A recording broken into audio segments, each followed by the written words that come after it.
Tinuturuan tayo ng Panginoon sa ating mga karanasan. Ako po si Father Fiel Pareha at ito po ang ating segment, ang Daily Devotion, na kung saan tayo po ay magdarasal, magbabasa at magdinilay kasama ng salita ng Diyos sa buong taon. Manalangin tayo. Sa ngalan ng Ama, ng Anak at ng Espiritu Santo. Amen. Halina, banal na Espiritu, liwanagan mo ang aming puso at isip nang maunawaan at may sa buhay namin ang iyong salita. Amen. Our Bible passage for today is from the Gospel of St. Mark chapter 6, verses 6 to 13, and I read it for you. Then he went about among the villages teaching. He called the 12 and began to send them out 2 by 2, and gave them authority over the unclean spirits. He ordered them to take nothing for their journey except a staff, no bread, no bag, no money in their belts, but to wear sandals and not to put on 2 tunics. He said to them, "Wherever you enter a house, stay there until you leave the place. If any place will not welcome you and they refuse to hear you, as you leave, shake off the dust that is on your feet as a testimony against them."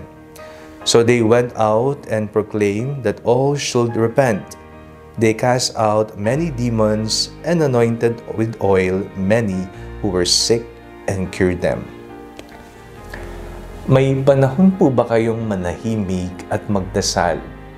Hindi lamang po basta pananahimik, kung hindi pakikipag-usap sa Panginoon na may kasamang review of life.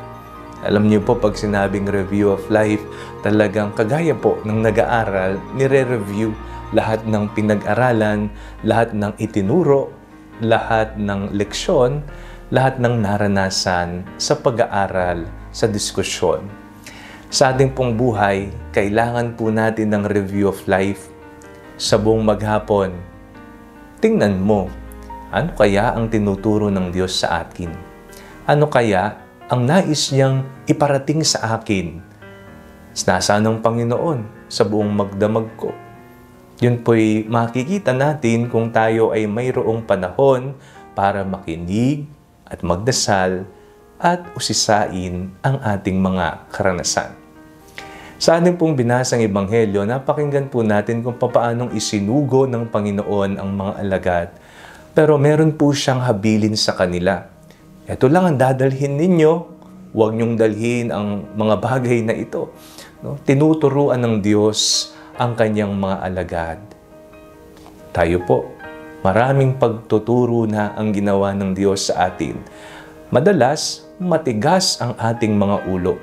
Hindi natin pinakikinggan ng Diyos at nais nating pangunahan ng Panginoon.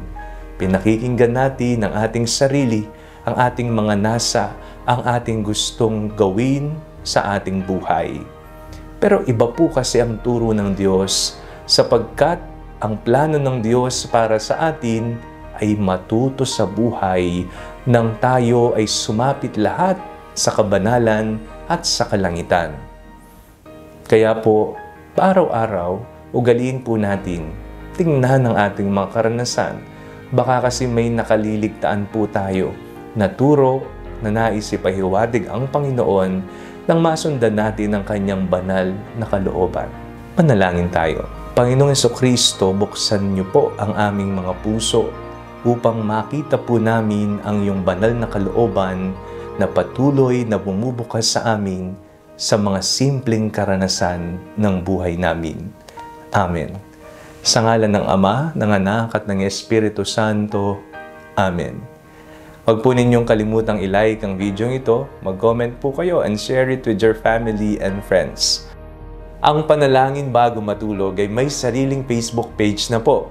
Huwag niyo pong kakalimutang mag-like at mag-follow dito, and do not forget to subscribe to our YouTube channel. I-click niyo lang po ang link na nasa description ng video ito, o kaya naman po just search Father Fiel Pareha.